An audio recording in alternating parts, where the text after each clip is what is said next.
Olá pessoal, vamos agora para a nossa videoaula número 4 da disciplina de Metodologia Científica. Os assuntos que a gente vai tratar agora são referentes às normas da ABNT aplicadas nos trabalhos científicos e como agir nas apresentações orais de trabalho. Primeira coisa, o que é a ABNT? É uma sigla que significa Associação Brasileira de Normas Técnicas. É uma instituição que determina, padroniza sistemas a serem utilizados nas mais diferentes áreas e se aplica também à área acadêmica, através da determinação de quais os padrões os trabalhos acadêmicos devem seguir. Atualmente é válida a norma brasileira 14.724 do ano de 2011, mas preste atenção, de tempos em tempos a ABNT troca algumas das suas regras. Hoje, em 2016, ainda é válida essa norma brasileira para a apresentação dos trabalhos acadêmicos.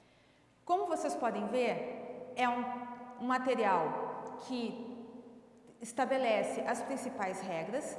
Se vocês quiserem baixar na internet, procurar essa norma, ela fica à disposição em PDF e deve ter mais ou menos umas 40 páginas, estabelecendo tudo que vocês devem cuidar na hora de estruturar, na escrita e na apresentação e formatação de um trabalho acadêmico.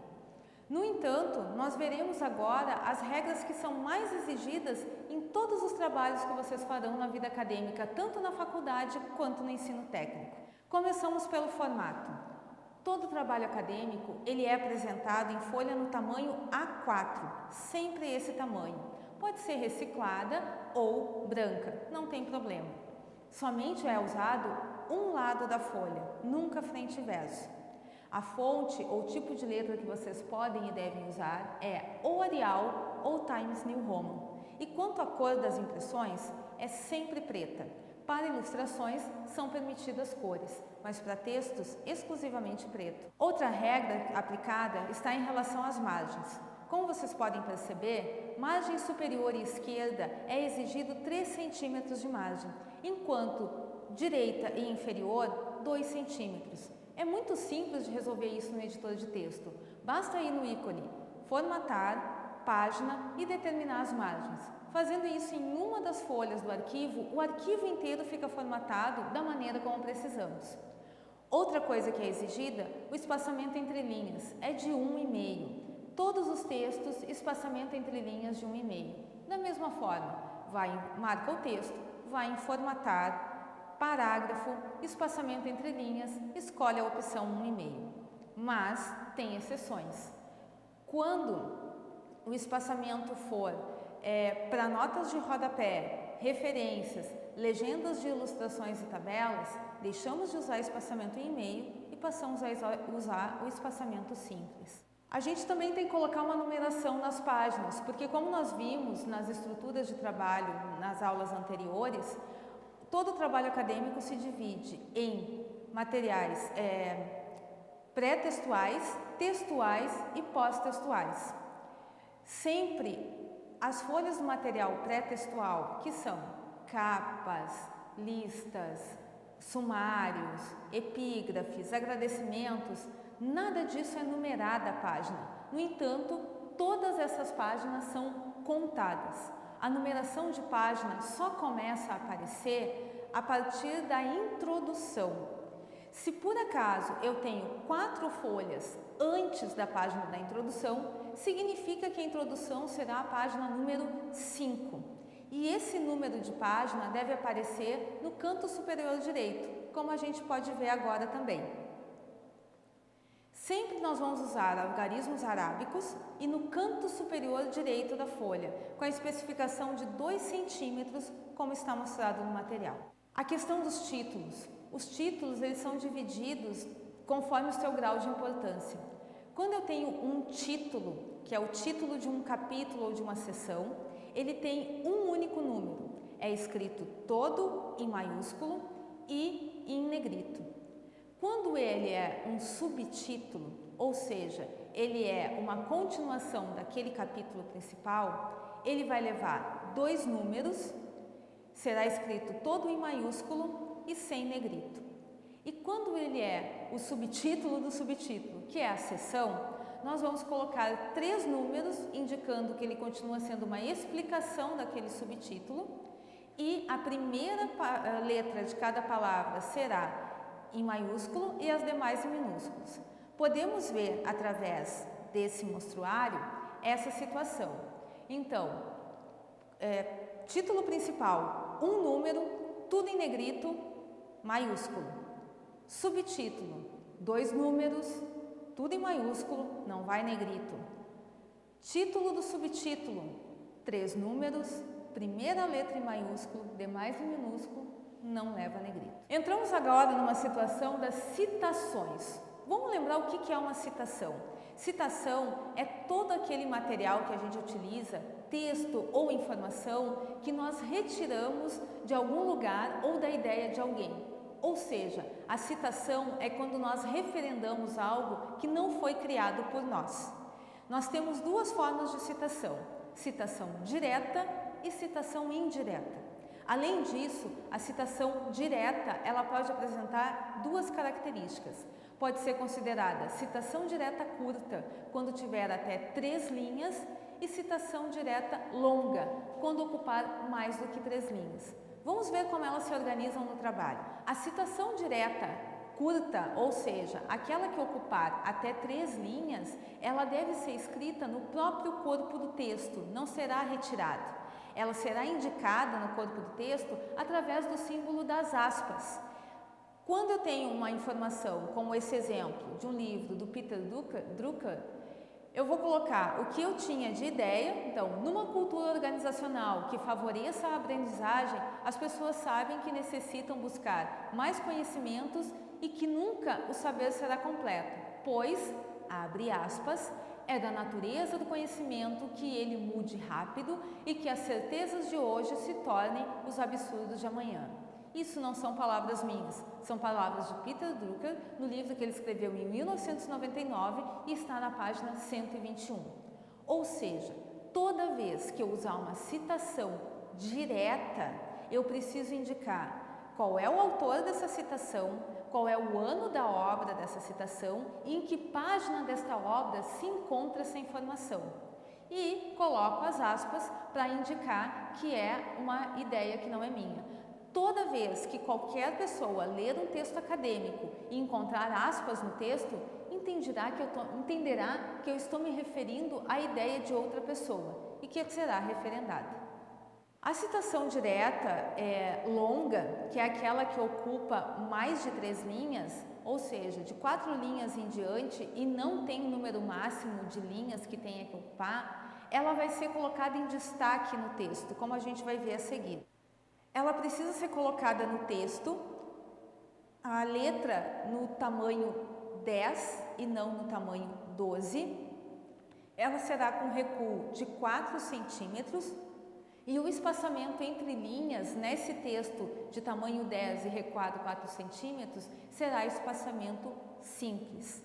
Da mesma forma, eu ainda preciso indicar quem é o autor, qual é o ano da obra e qual é a página, mas com esse destaque maior. Se eu uso uma citação indireta, significa que eu estou usando a ideia de uma pessoa, mas não estou copiando o que ela escreveu exatamente igual. Me utilizo da ideia, mas coloco as minhas palavras para descrever aquela informação. Desta forma, eu preciso, de qualquer maneira, indicar quem foi a referência que eu usei. A diferença está que eu não vou indicar a página de onde a ideia saiu, apenas indicar quem é o autor e qual é o ano da obra que foi utilizado, assim como aparece no exemplo que estamos mostrando. As siglas é outro material que nós temos que tomar cuidado e atenção no nosso trabalho acadêmico. Toda vez que a gente for usar uma sigla, no primeiro momento em que essa sigla for mencionada, é preciso que a sua indicação seja feita por extenso. Por exemplo, Associação Brasileira de Normas Técnicas, ABNT. Na primeira vez que eu usar isso no texto, eu preciso colocar a explicação completa dessa forma. Mas a partir desse momento, todas as vezes que eu quiser me referir a essa informação no meu texto novamente, eu posso usar somente a sigla ABNT, porque ela já terá sido explicitada na primeira vez do seu uso e, além disso, ela também fará parte dos elementos pré-textuais na tabela de siglas, onde eu vou indicar essa sigla e qual é a descrição por extenso dessa informação. Outra situação que vocês vão perceber nos trabalhos acadêmicos se refere às palavras estrangeiras. Toda vez que eu precisar usar uma palavra estrangeira no meu trabalho, independente de qual é o idioma, eu preciso colocar essa palavra em itálico. No caso da informática, as palavras em inglês são constantes, porque muitos dos recursos que vocês utilizam são com o idioma inglês, como as palavras hardware e software, por exemplo, mouse, dentre outras várias que vocês vão usar. Mesmo essas palavras fazendo parte do nosso cotidiano já comum, elas continuam sendo de escrita estrangeira. Por isso, eu preciso colocá-las em itálico, mesmo que todo o restante do texto não tenha esse recurso, para dar o devido destaque. E o itálico vai fazer com que quem está lendo o meu trabalho entenda que eu estou usando uma palavra estrangeira e não que eu escrevi uma palavra no meu idioma de forma incorreta. Tabelas, gráficos, fotos, figuras, tudo isso deve ser citado no texto e inserido o mais próximo possível do trecho a que se refere a explicação. A gente não deve deixar nenhum tipo de informação gráfica destas soltas no texto. O ideal é que quando a gente tem uma imagem que nos ajuda a compreender a explicação textual, que ela venha logo a seguir da explicação ou que ela preceda a explicação que vem em seguida. Se nós deixarmos isso solto no texto, vai perder o sentido e criar grande confusão. Todos esses tipos de recursos também eles devem ser identificados com um número sequencial, ou seja, se o meu trabalho tiver 5 tabelas, eu vou colocar em ordem, tabela 1, tabela 2, tabela 3, 4 e 5, assim por diante. Eu vou colocar ao lado de tabela 1, 2 pontos, um título para aquela tabela, ou seja, darei um nome para aquela tabela. Essa informação que eu vou escrever embaixo da tabela, referendando, ela será na letra tamanho 10. A fonte jamais muda, é sempre Arial ou Times New Roman. O texto sempre é escrito na fonte tamanho 12, mas quando for nota de rodapé, citação longa e nome de tabela, gráfico, foto e figuras, ela passa para o tamanho 10 a letra. Aqui nós temos alguns exemplos de como ela deve aparecer, logo abaixo a indicação como figura 1, pirâmide de Maslow, como deve aparecer dentro do trabalho, e ao lado a gente tem também uma demonstração de como é esse elemento pré-textual que é a tabela de figuras, por exemplo. Outra situação que não pode ser deixada de lado num trabalho acadêmico são as referências. Todo trabalho que se faz, ele é baseado em materiais pré-existentes em sua grande parte. Nesse caso, todo material que eu utilizar para construir o meu trabalho, eu preciso referendá-lo, tanto no meio do texto, como nós vimos no caso das citações diretas e indiretas, indicando qual é o autor, qual é o ano da obra e a página, se for uma citação direta e não precisa da página se a citação for indireta, mas quando chegar no final do trabalho, que são os elementos pós-textuais, farão parte as referências, com a indicação completa daquela obra, como a gente vai poder ver. Eu preciso sempre colocar nessa ordem. A referência ela é escrita colocando o último sobrenome do autor em maiúsculo, vírgula, as iniciais dos nomes do autor, ponto, nome da obra, pode ser o livro ou o artigo, escrita em maiúsculo e minúsculo e colocado em negrito, ponto, cidade onde a obra foi editada, 2 pontos, nome da editora, vírgula, ano da obra. Toda vez que eu for num trabalho e encontrar, por exemplo, Peter Drucker, 1999, quando eu chegar lá no final do trabalho nas referências, eu tenho que encontrar essa mesma referência indicando 1999, qual era o livro que foi usado, em que cidade foi editado e qual foi a editora que fez esse trabalho, como a gente tem os vários exemplos. Se esse livro ele foi editado mais de uma vez, a informação da edição, segunda edição, terceira edição, o que for, ela vai no espaço entre o nome da obra e o nome da cidade em que a obra foi editada. As referências bibliográficas, elas também devem ser colocadas em ordem alfabética lá no final do trabalho. Como a gente pode ver, essa é uma maneira de trabalhar, então, as nossas referências, a ordem das informações para facilitar a nossa forma de trabalhar. Outra situação que nós precisamos observar é a quantidade de autores que cada obra que vamos utilizar como referência tem. Quando a gente utiliza um livro, por exemplo, que tem até 3 autores, todos os autores devem ser apresentados, referendados, no momento de colocar as referências bibliográficas, além das outras informações do livro. Se o livro tiver mais que 3 autores, nós costumamos usar uma expressão chamada et al, que significa entre outros. Desta forma, colocamos o nome de um dos autores, logo em seguida a expressão et al e depois todo o restante das informações necessárias. Isso automaticamente vai indicar a quem está lendo o trabalho que há outros autores além daquele que foi indicado e que são mais de 3. Quando as nossas referências vierem de meio virtual, como a internet, nós precisamos colocar os dados da obra que está sendo utilizada, se for o caso de um artigo, quem é o autor deste artigo, seguindo a mesma dinâmica, primeiro em maiúsculo o último sobrenome, depois o restante do nome, o título desse artigo e em seguida a expressão disponível em, indicando qual é o endereço eletrônico de onde essa informação foi retirada. Além dessa informação, precisamos também colocar o acesso. Qual é a data de acesso? Que pode ser expressa na forma de mês e ano ou dia, mês e ano. Sempre será necessário isso, pelo fato de que os livros são editados e permanecem iguais durante todo o tempo da sua existência e a internet é um meio de pesquisa muito mais dinâmico. A informação que conseguimos hoje pode estar alterada em pouco tempo. A nossa garantia de que está correta a informação que colocamos é indicando em que momento essa informação foi acessada. Outra situação que gera muita confusão é quando eu devo usar o termo anexo e o termo apêndice. Existe uma diferença básica em relação a isso. Tanto o anexo como o apêndice vão no final do trabalho, faz parte dos elementos pós-textuais. Aliás, ele vem depois ainda das referências. Mas será considerado anexo toda vez que o material que eu estou colocando como uma demonstração ou um complemento do meu trabalho, ele não tivesse sido elaborado por mim, ele tivesse sido um material elaborado por terceiros. Nesse caso, será um anexo.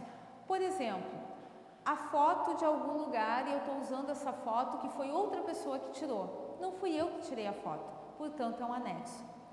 Será considerado um apêndice todo o material que eu elaborei e que estão lá ajudando a demonstrar o meu trabalho. Por exemplo, vou usar para minha pesquisa como ferramenta de instrumento de pesquisa um questionário. Fui eu que elaborei o questionário.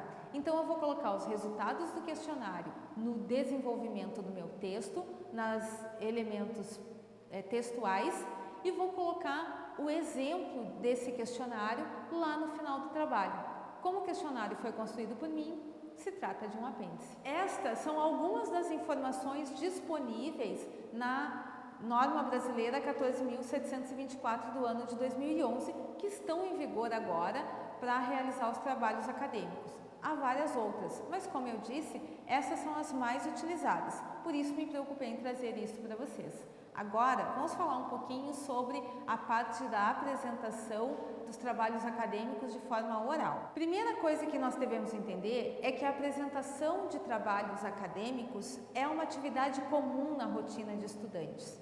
E por isso é bom que a gente tenha algumas dicas que vão nos ajudar a melhor desenvolver essa atividade. Alguns recursos nos ajudam bastante.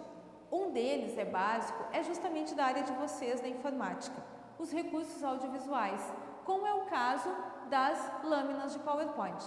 Facilita para lembrar o que queremos falar, ajuda a lembrar a ordem de apresentação das informações, ou seja, de que maneira cronológica queremos que esta informação chegue até o ouvinte, ajuda a dividir a atenção do ouvinte entre as imagens e o discurso de quem está fazendo a apresentação do trabalho e dá mais segurança ao aluno, pois é neste material visual que se encontram as principais informações, aquelas que nós não queremos esquecer de repassar de jeito nenhum. E qual é a maneira que a gente pode então construir esse material, desenvolver esses slides? Aqui vai uma sugestão, não é a única forma de organizar os trabalhos, mas é uma sugestão que pode ajudar. Primeiro, faça uma capa com as informações gerais. Use o primeiro slide como capa. Qual é a instituição a qual você pertence? Qual é o nome do trabalho que você vai apresentar? Qual é o seu nome? A qual disciplina ele está relacionada? 2. Informe o objetivo do trabalho. Nessa maneira, além da gente usar o tempo, tornando a nosso trabalho conhecido, a gente também está usando o tempo para que a gente possa se acalmar diante de todo o público que está nos ajudando, que está observando o nosso trabalho. Então, eu preciso desse tempinho, que são alguns segundos, no máximo 1 minuto, que me ajudarão a ficar mais tranquilo, mais firme, para passar as informações que eu realmente quero passar para os ouvintes. A partir, então, do momento que eu demonstrei o objetivo do trabalho, eu vou usar o número de slides que eu julgar necessário para apresentar o assunto principal que eu quero passar para o meu público.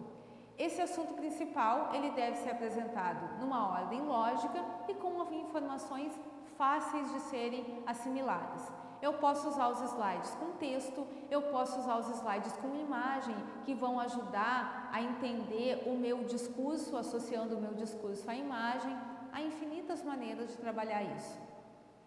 É importante que eu também faça as considerações necessárias sobre tudo aquilo que eu estiver demonstrando, apresentando e falando. E claro, eu preciso apresentar uma conclusão, eu preciso chegar a uma definição, a uma finalização daquilo que eu apresentei no decorrer de todo o tempo anterior. Mas é preciso tomar cuidado para não poluir demais os slides. Algumas dicas que eu posso passar e que são importantíssimas. Primeiro, cuidado com os erros de ortografia. O nosso pode ser o melhor assunto, o melhor trabalho, o mais atraente.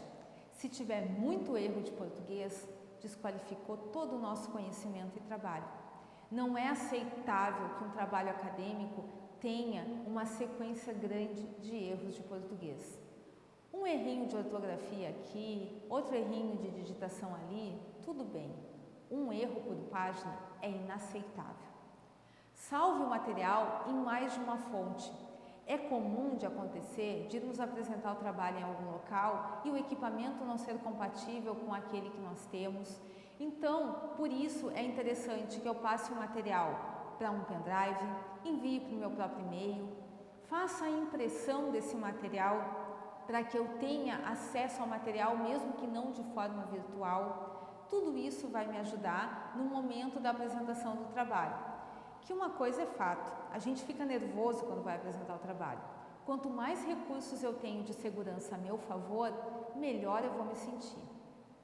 Outra coisa que temos que tomar cuidado é com a questão da nossa postura.